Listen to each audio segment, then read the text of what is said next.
My castaway this week is the financial expert, TV presenter and campaigner Martin Lewis. 17 years ago, he founded the website Money Saving Expert. His campaigns on issues like money and mental health and court victories over bank charges and PPI have made headline news. Successful crusades on the behalf of the consumer have earned him the nickname the Dumbledore of Debt.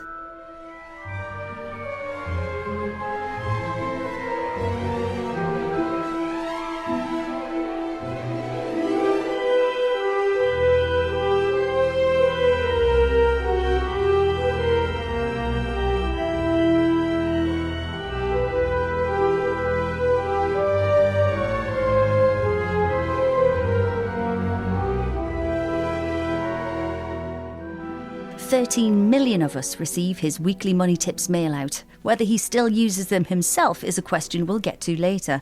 While saving money may be second nature, he's no Scrooge. His charitable trust gives vast sums to good causes. Most recently, he set up a coronavirus poverty fund to help charities to continue to support those in need. Britain's financial superhero has never been needed more, but are superheroes born or made? He says some people can hear a piece of music once and play it on the piano. I'm quite lucky that I can look at the terms and conditions of a credit card and see how they work. It's not as sexy, but it's useful.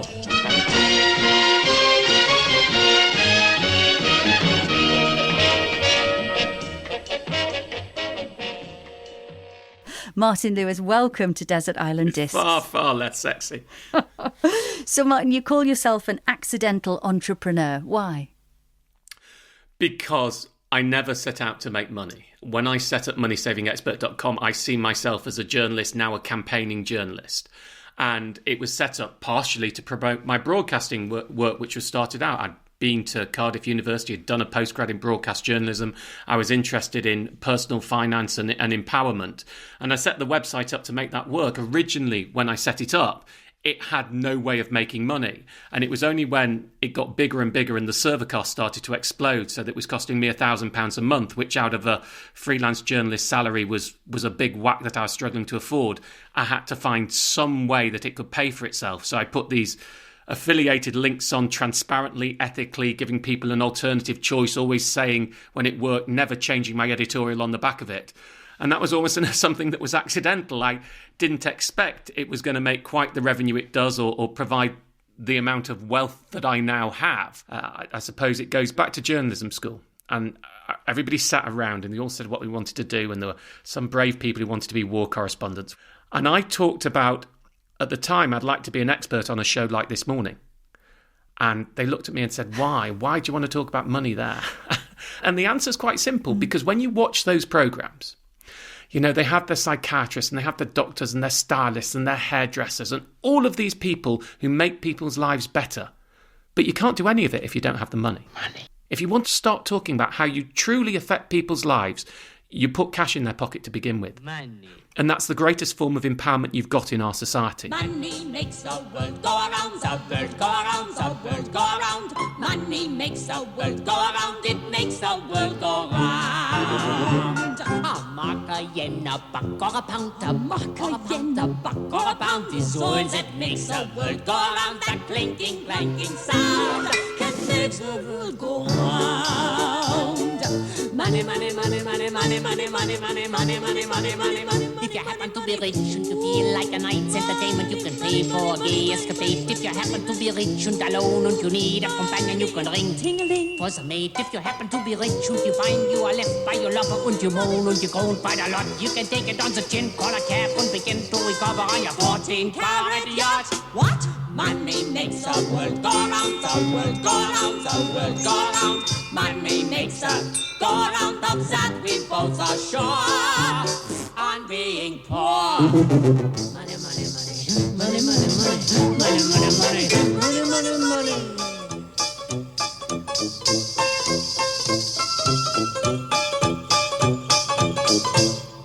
And Martin, it's not all about the money today, of course. It's all about the music on Desert Island Discs. And it's time to hear about your first disc.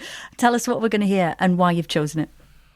I need to admit something here that may be difficult for listeners of Desert Island Discs to hear. But I've never really listened to music. Music has not been a big part of my life. I hadn't really ever bought a record or a tape or a CD until I had my daughter. But there was one period in my life when music played a slightly more important role, because in my 30s I got really into dancing, which will surprise some people. And I used to go out and probably dance 15, 20 hours a week, partner dancing, lifts and swings and turns and spins, and I wasn't bad. I had quite good feet. Thank you very much. And so welcome to Living a Vida Loca by Ricky Martin. Upside, inside out, she's living la vida loca. She'll push and pull you down. Living la vida loca. Her lips are devil red and her skin's the color mocha. She will wear you out. Living la vida loca. Living la vida loca. She's living la vida loca. Ricky Martin and Livin' La Vida Loca. There's a lot to dig into today, Martin, and we're going to get to as much of it as we can. But of course, your skills are very much needed at the moment. We're speaking in times of great financial insecurity for people. How busy have you been? Feels to me like it did when I first set up the website and I was on my own, working 90 hours a week, completely focused and zoned in on what I was doing. And these days I don't work by myself. I have a wonderful team. There's nearly 100 people who work on Money Saving Expert. And I've got my TV team and all the other teams I work with too. But I'm fully back, totally engaged, sitting at my desk 70 hours a week because, well, it's needed. We're in an economic cataclysm as well as the health issues we've got. Economically, we've never seen anything like it. And the state has put incredible support mechanisms in place in a very short space of time. But originally, I thought there were some people who were left between the cracks, and now those cracks have turned into fissures, and we realise that there are large numbers of people who aren't supported and aren't going to be supported. And I think the work that I've done for the last 20 years has been building almost up to this. And suddenly here I am. I feel that this is the position I was put in. All the work I've done and the trust I've built up and trying to do this, suddenly I find myself in a time where it really needed somebody who is outside of the Westminster political bubble, but is still in touch with that bubble and in touch with what's going on with real people's lives to be able to put their point across, find the information for them and fight their corner. And social media has been very helpful for doing that. I've had well over 100,000 questions in the past 5 or 6 weeks via TV or the website or the social media forum. And just trying to bring that all together to help people, it feels like I'm fully back on mission, if you like. I don't know how much longer I can keep doing it because I'm exhausted. You use the word cataclysm, Martin. Where do you start with something like this? I'm thinking of our listeners sitting at home. What's the best advice that you have for people who are at home feeling vulnerable and worried right now? Hope.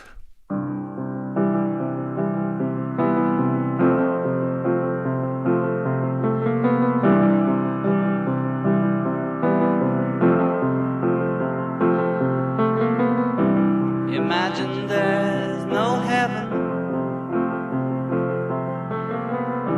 It's easy if you try. No hell below us. Above us only sky. Imagine all the people living for today. Imagine there's no country. Hope that it will get better. They talk in economic terms about the graph. What we have to hope is we're in a V. So a very sharp decline and a very steep rise at the back end of this. There will be financial casualties to this. People who lose their jobs, their livelihoods, and it's very difficult to return. But we all have to hope that our society will return to normal, both in its health sense and in its financial sense. And that there will be enough care and consideration for everybody from the state and from our fellows in society to make things better. You may say I'm a dreamer, but I'm not the only one. I hope someday you'll join us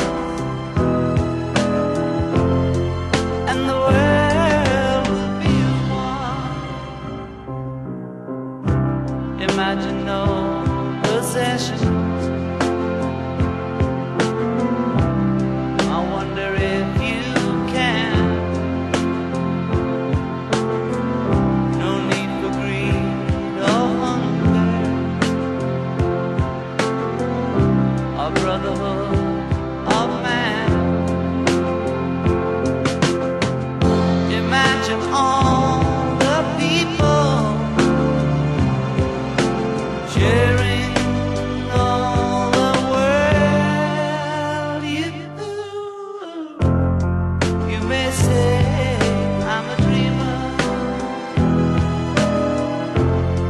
but I'm not the only one. I hope someday you'll join us, and the world will live as one. So, Martin Lewis, you grew up in Norley in rural Cheshire and attended a Jewish primary school. Did you have a particularly religious upbringing? You don't have a particularly overly religious upbringing in the middle of Cheshire when you're Jewish. But yes, my religion was an important part of my life and still is. I'm a secular person with a religious bit on the side, if you like. You know, I was one of only 2 Jews in my senior school when I went on to later. And that sense of being, you know, one of just 2 in your upper school, how did that impact on your identity? It's an interesting time when you look back on it, because my nickname was Jew. It started off with Jewy Louie and Lou the Jew, and it became shortened to Jew. And I look back now and I'm offended with my current environment, but it was just the way things were then. I don't feel that was anti-Semitism or I suffered a deliberate form of prejudice. It was just more the way the 1970s and 1980s worked. But all of that did cement my identity into me. I mean, I went to a cathedral school, and in the morning there were prayers, and there were 600 or whatever it was boys in that school, and when everybody knelt down to do the Lord's Prayer, there were only a few of us who sat upright and said nothing. And that's quite formative. Sitting up when everybody else in the room, when you're 12 or 13, is kneeling down and saying something and you're saying nothing. Actually, I do think there's a certain level of individuality that was educated in me, that it's okay to be different, and it's okay not to do what everybody else says you should do if it's not right for you. Pater noster, qui es in celis, sanctificetur nomen tuum, adveniat regnum tuum, fiat voluntas tua, sicut in cielo et in terra. Panem nostrum quotidianum da nobis hodie, et dimite nobis debita nostra, sicut et nos dimittimus debitoribus nostris. Et ne nos inducas in tentationem, sed libera nos a malo. Quia tuum est regnum, et potestas, et gloria in saecula saeculorum.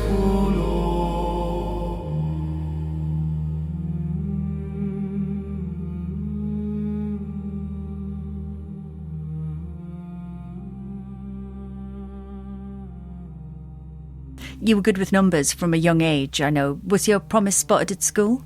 It certainly was in my junior school. Myself and another boy were quite a long way ahead and were put on different work to others. And my dad was a headmaster, so that came out with it as well, and he would push us forward. I think I'd done all my times tables when I'm 4, if I remember it correctly from what I've been told. So I could do my times tables before we started school, and that was always something very easy. And I was probably, my mental arithmetic was probably better when I was 8 or 9 than it is now. Maths was always something that was innate, And I never really saw the difficulty in it. It's time for some more music, Martin. What's next and why? When my little girl was younger, our two next-door neighbours were both musical. One was an opera singer and the other was an actress who sang. And they both heard her sing when she was 2 or 3 and independently said, she's pitch perfect. I wasn't even sure what that meant, but I knew it was good.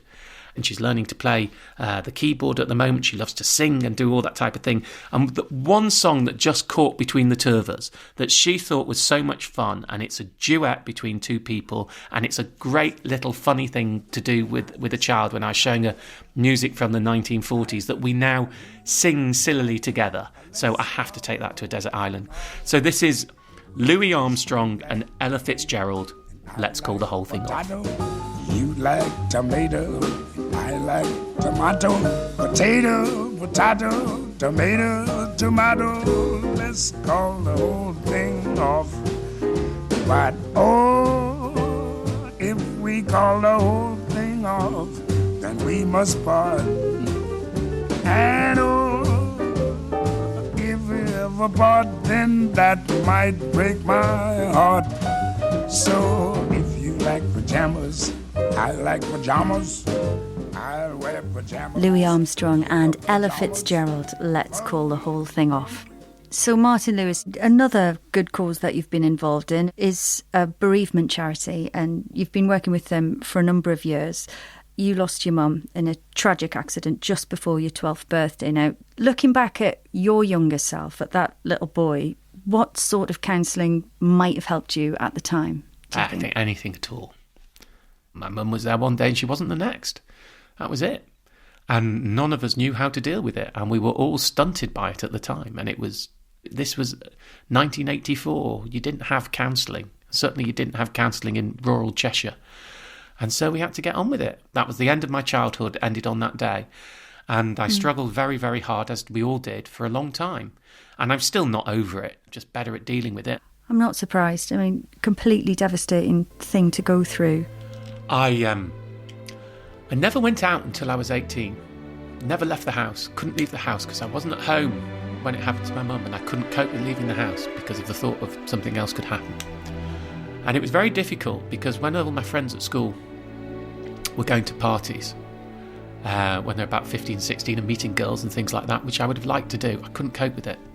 So I made up this lie that I had a social life because I went to a non-Jewish school, that I had a Jewish social life, and that's where I went, which was a complete lie. When I was about 17, I went to a boys' school, and one of the girls on the coach invited me to her party, which was revelatory for me, and I really, really wanted to go. Of course, my dad was delighted he was going to drive me, my stepmom was going to drive me, and they were going to take me because, wow, they were really happy to see me going out of the house. But I honestly had no clue at 17 what you wore for a party. Did you wear a suit? Did you wear jeans and a t-shirt? What did you wear? And I got myself into such a panicked anxiety about it that in the end, on the day, I said I was feeling sick, and I told my mum I'm not feeling very well, and I didn't go. And I never went out to a party or the pub or anything until I left school at 18. And so my life wasn't very happy, my teenage years at all.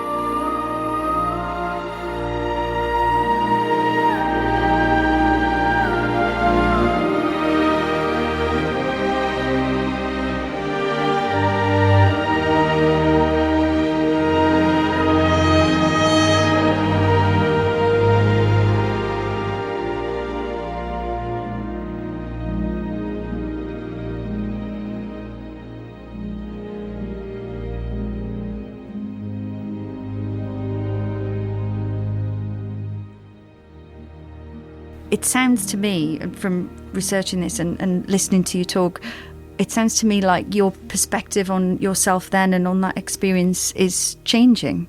I mean, I'm not going close to opening up too much now, but I'm at least able to enunciate the fact that I did lose my mother. I did lose my mother just before I was 12, and in a horrible, horrible way. You know, she was, on the road. And And I maybe need to forgive, I think, some anger with myself and my reaction for not being able to deal with it, probably when I was younger, and how I'd missed and thrown those years away. And now as a father, and I look back, and I was a little boy. I was a little boy struggling to deal with something that nobody should be dealing with at that age.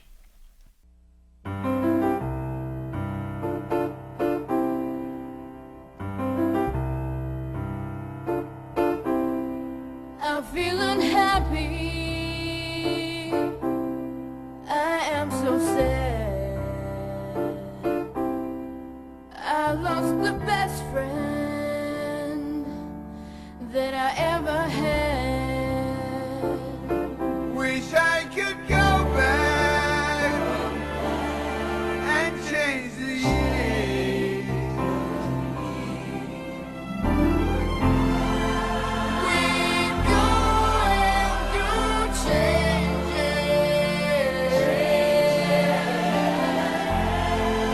We're going through changes.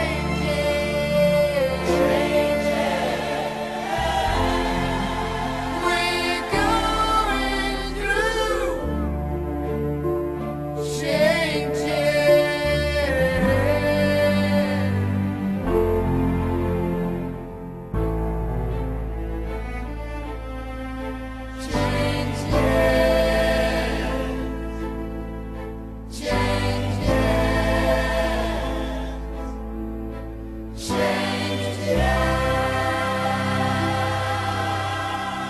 What are we going to hear next? So the next song is almost a little bit of triumphalism. I went to work on summer camps in America in my holidays in university. I did it 4 times. And this was probably the thing that brought me out of the darkness and the malaise. It was when I started to properly make friends. There were other things as well, but when properly make friends with people and have a social life and realise that life could be good and enjoyable and exciting and fun, and you could tell jokes, and it was a wonderful time in my life. And it was a Jewish summer camp I went to, but a liberal Jewish summer camp, much less religious or orthodox than I had been used to growing up, which was lots of nasal singing in the synagogue in Hebrew. Whereas this was a female rabbi with a guitar singing songs around an outdoor amphitheatre with all the children, and I was one of the counsellors there, and we'd sit all around on a Friday night. And there was a song that we used to sing, and this was sung by the kids. So you're going to hear a sort of proper musical version, but the one that means more to me was actually singing it yourself with silly lyrics and versions of it. It brings back the time when I think my life restarted, which was probably around when I was 20. And so this is almost an anthem of that for me. Well, this wasn't the version I listened to. And this is Joni Mitchell and the Circle Game. And the seasons, they go round and round, and the painted ponies go up and down. We're captive on a carousel of time.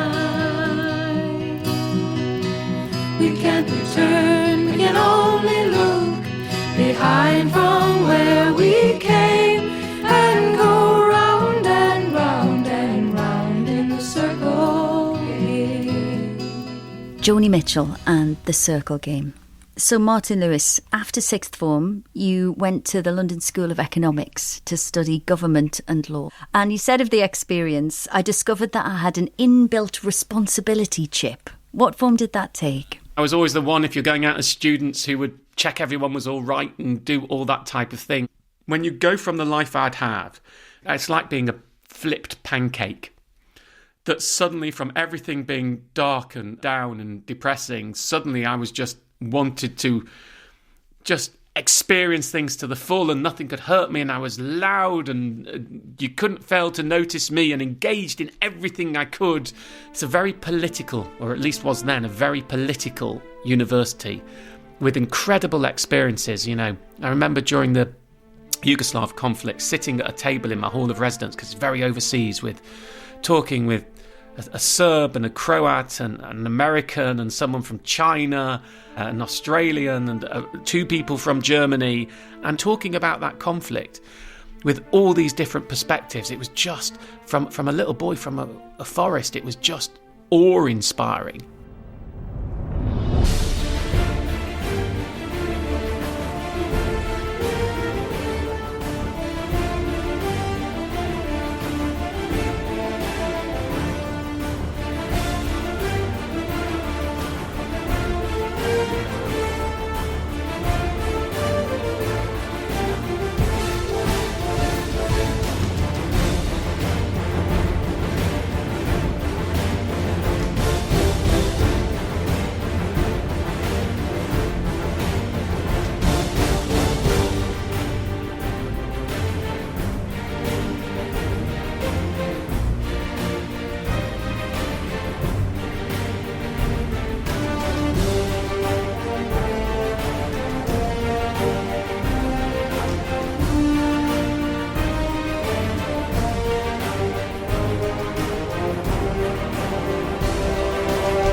When I was getting ready for the interview today, I was looking through some old photographs and cuttings, and I saw a really remarkable picture of you at LSE back in your time there, you and Mick Jagger, both grinning. I need to know the story behind it. How did you come to meet?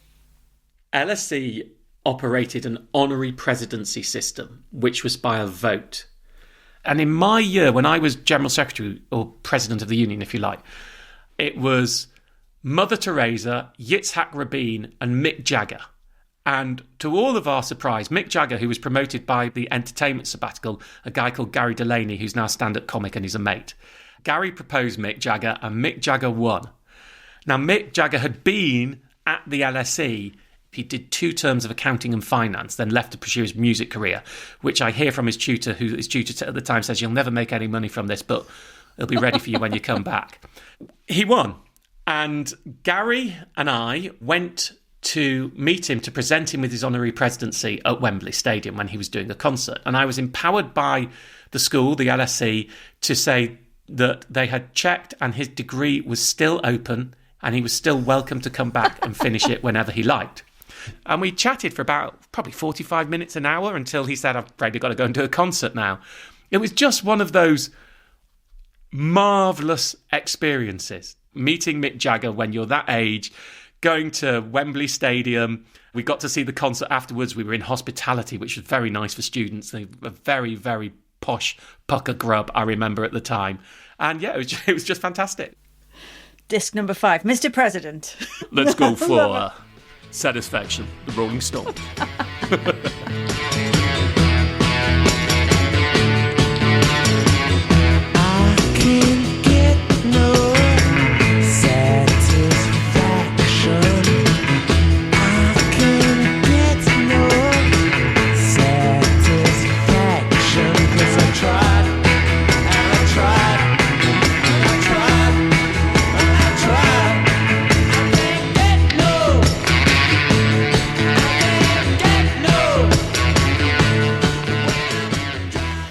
The Rolling Stones and Satisfaction. Martin Lewis, after leaving university, your first job was in financial PR, learning what you call the black art. So I take it didn't suit you. Why not?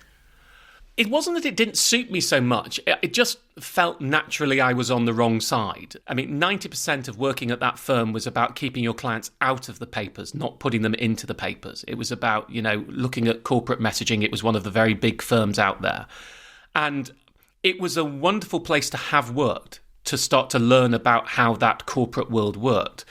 But innately, I felt I was on the wrong side. And I was doing well there, and they talked about me having a strong future there, which is one of the reasons I left. I thought I need to go before the salary gets too big that I can't quit.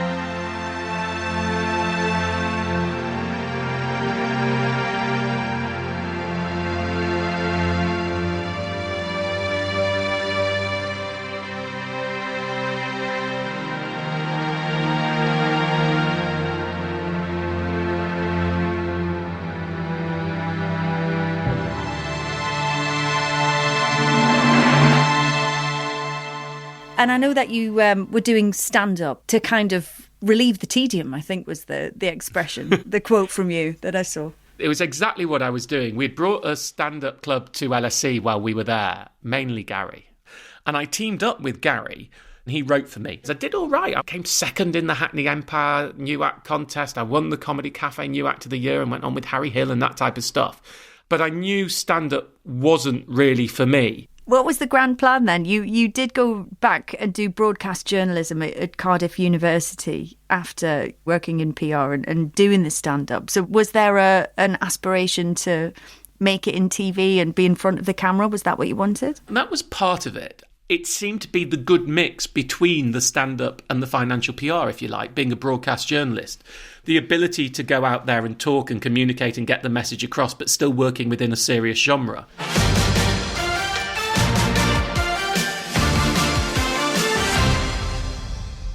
When did it become clear to you that it was something that was going to change people's lives and impact people's experiences? Yeah, I knew that the personal finance stuff impacted people's lives, and that is still something really important. It started to become more than that in around 2004, 2005. Two things happened around then. One was the bank charges campaign, which was huge and really started to explode my career. As I started doing template letters online, sounds really old school now, but there weren't many people doing that, and I did template letters for bank charges reclaiming. I mean, there was 6 million of them sent. You couple that with meeting a friend of a friend who was a mental health caseworker who told me how much he loved my website. And he said, oh, yeah, it don't help me, it's all my clients. Oh, their finances are awful, and I spend most of my time helping them. And realising just how prevalent money problems were for people with mental health issues. And that's when I realised this mattered. It's time to go to the music, Martin. What's next and why? So we talked about stand-up comedy before, and I just thought I'd throw in a funny memory, if you like. And I just have a couple of things that I would do involving music. One was I would come in with huge false eyebrows, and I would play Eine kleine Nacht music and make my eyebrows dance in time, because I have been blessed with independent movement of either eyebrow. Just You're showing jealous. off now. The other thing I did is I used to play a song using my nose and ear. I can give you a tiny bit of it now as an introduction to the main song, if you like. Oh, please do. Yes, please. Thank you. Is this a Desert Yes, Island please. disc first? I'm just going to take I my believe earphones so, off yes. to do this. And genuinely, it is my nose and ear.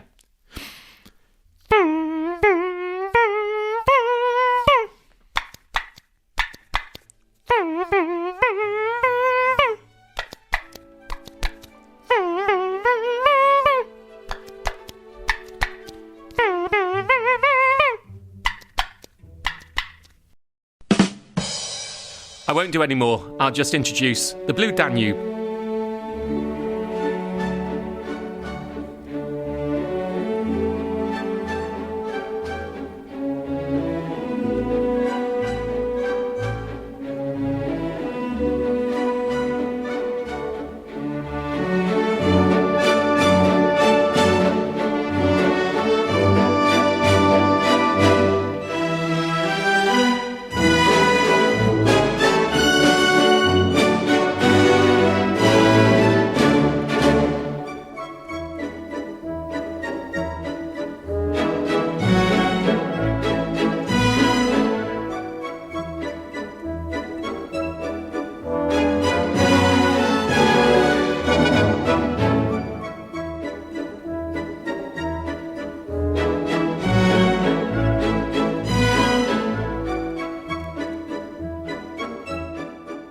The Blue Danube Waltz by Johann Strauss, performed by the Royal Philharmonic Orchestra, conducted by Sir Malcolm Sargent, apart from Martin Lewis's nose work, which was all his own.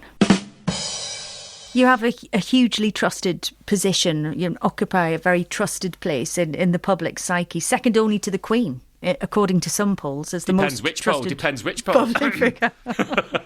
But in 2018, you were the victim of scam adverts on Facebook. They were using your picture. What was your reaction when you first realised what was happening? Well, it was pretty horrible, to be honest. The first person who really notified us, they were using scams for these thing called Bitcoin Trader, nothing to do with Bitcoin, they're just scams using the get-rich-quick idea of Bitcoin. And these adverts promised that I backed it, I'd made all my money from it, and I'd give you the money back if you lost anything. And we had an old gentleman who got in touch very angry with me, asking where his money was. And then when we found out what was going on, we wanted him to give us his details so that we could help him. And he was quite angry and said, why would I give you details, you scammer? It's a bit of a slap in the face when you spent your whole career with sort of advanced paranoia not to do anything wrong, which is how I live my life, to have somebody treat you that way. And that was the tip of the iceberg, as people will know. Wasn't what I particularly wanted to spend my time doing, but we started the scam campaign that resulted in me suing Facebook, which was one of the scariest things I've ever done. I settled in a very good way. You always get flack for these. Why did you settle? Well, because I'd been advised by my lawyers that had I gone to court, I might have won 50 grand. And I should say this was always a campaigning lawsuit. I always said I'd never take any of the proceeds. And I settled for £3 million donation to set up Citizens Advice Scam Action, which has one-on-one facilities to support people who've been scammed or are in the process of being scammed. And the UK now has on Facebook the first scam reporting button. So if you see a scam ad, you can press a button and report it, which doesn't exist on Facebook anywhere else in the world. Martin, it's time to take a break for some music. And I believe that this next choice takes us back to another happy court result for you. Tell us what we're about to hear and why. Well, it wasn't my court result, but I was known as the big gob-in-chief of the campaign against bank charges, unfair bank charges for busting your overdraft limit. Horrendous things, you know. People who didn't know they'd gone over their limit spent 30 quid on shopping in 7 shops and then got a £35 fine for each one that they were then unable to pay, so they had charges on the charges. It was a form of financial entrapment. A band came to me and said, "We've written a song about bank charges and you're in it." I thought, that sounds fun. And we decided we would release it as a single. And 1 week before the release in the January, so in the December, the chart company made an announcement. It didn't mention us by name or me by name. It said, due to protest songs attempting to rig the chart system, I'm paraphrasing, we are changing it so that it is not the number of downloads that have been paid for that counts, but the number of tracks that are actually downloaded. So even though we'd clearly sold enough to have been number 1 in the charts, which I thought would have been an amazing protest, we actually got in at only number 27. But we did get a top 40 out of it. So if I may proudly introduce Oyster, featuring Martin Lewis, playing the track I Fought the Lloyds. But my life got so much better. Oh yes it did, when I logged on and saw those sexy little template letters. Yes, us against the banks, time to sign that petition. Play this song outside your local branch till they listen. Come on you bankers, give us our cash, cause we won't stop singing till we get it all back. Yeah, I fought the Lloyds and you can do it too. Tell the listening bank it's time to listen. Oyster and I Fought the Lloyds. Martin Lewis, I'm about to cast you away on our desert island. How will you cope with the boredom? I'll have to find myself a task. I mean, I'm not particularly good at physical work and DIY, but I will have to learn and I will have to continue to improve and iterate and build a home there. I think I will just have to find constantly things to get busy. And if not, I'll just have to find some injured animals to help or something. I don't know. You've been married for 10 years and you're a devoted father, we can clearly hear. How will you get on in your own company on the island, do you think? That's the thing that won't work. You know, without my wife and my daughter, that's total misery. I can cope without anything else, but not without them. This is a great theoretical exercise, but that's the bit I won't imagine.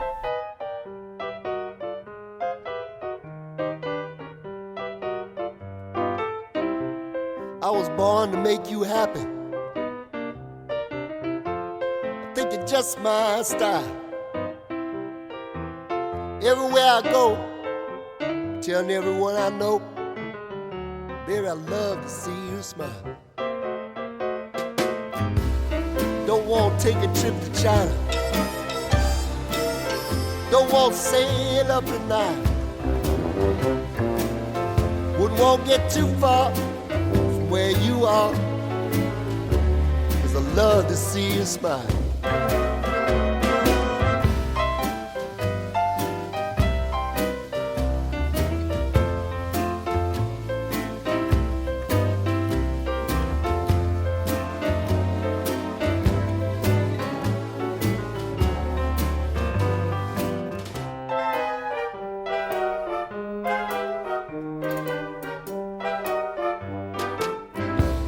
Like a sink without a faucet,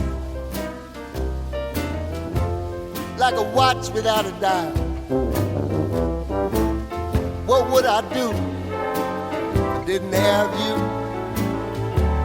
Love to see you smile. In the summer, in the springtime, winter or the fall, the only place I wanna be is where I can see you smile at me. In a world that's full of trouble, make it all worthwhile. What would I do didn't have you, just love to see you smile. I love to see you smile.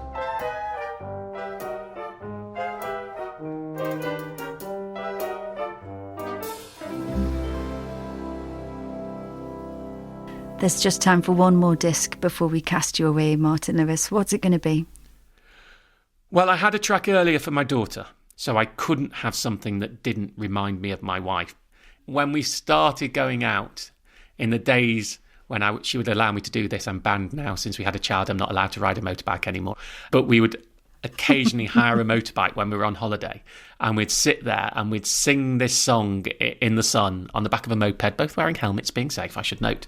So this was the first song that we danced to at our wedding, and so therefore this is the song for my wife, and it's Frankie Valli and the Four Seasons. Can't take my eyes off of you. You're just too good to be true. Can't take my eyes off of you. You'd be like heaven to touch. I wanna hold you so much. At long last, love has arrived, and I thank God I'm alive. You're just too good to be true. Can't take my eyes off you. Frankie Valli and the Four Seasons with Can't Take My Eyes Off You. So, Martin Lewis, I'm sending you away with 3 books, the Bible or the Torah if you prefer, the complete works of Shakespeare, and one of your choosing. What will it be?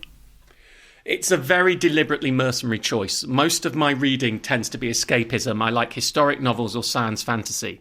Now, it isn't my favourite science fantasy novel, but it is the biggest.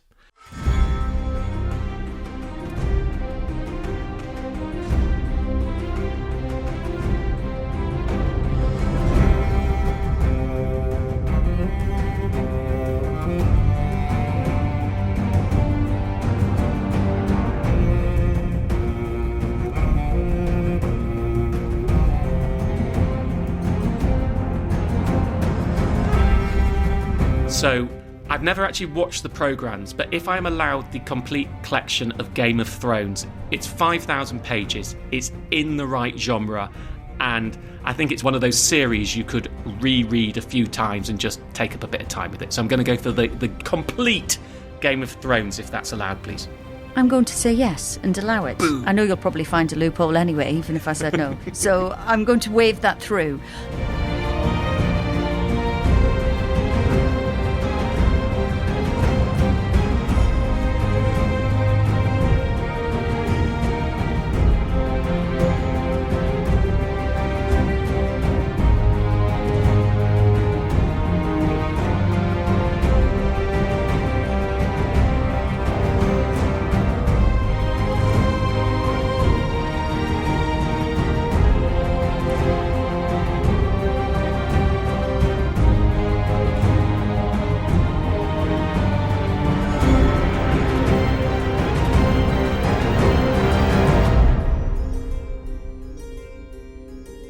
And move on to your luxury, something that will make your time on the island a bit more bearable. What would you like? This has been very difficult choosing my luxury. My favourite gadget at home that I use all the time is an electric carving knife. I use it for cutting bread. I use it for cutting broccoli into nice thin strips. I tend to press it to the Eye of the Tiger song. I make my daughter put that on if I'm about to carve something. So, and so I also thought if I'm on the island, because you're not allowed, it has to be a luxury. So it's a luxury for cutting food. I'd like a solar-powered one, obviously. But I also thought I might sneakily be able to use it for some practical, cutting through some branches type stuff as well. Well, now your luxury can't be practical, so I'm going to have to forbid that. It's a luxury just for cutting food. If I happened occasionally for it to drop out of my hand, fall and cut a branch unnecessarily, then that wouldn't be the primary intention. So I'm going for an electric carving knife solar panel. Thank you very much, miss. Okay, I'm going to pretend I didn't hear the other thing that you just said and say for luxurious use only. Okay. I'm going to allow that as well. And finally, which one of these discs would you save above the others if you were forced to do so? So clearly the choice would be between the song for my wife and the song for my daughter, and I can't choose between the two of them. So in the end, I'm going to go back to the first track because it's quite joyous. It made me dance, and we've danced around the house, the three of us together, to this song. So I'm going back. Let's take Ricky Martin. I think if you need a lift, you need a lift, don't you? And on a desert island you will, and that gives you a lift. Martin Lewis, thank you very much for letting us hear your Desert Island Discs. Thank you.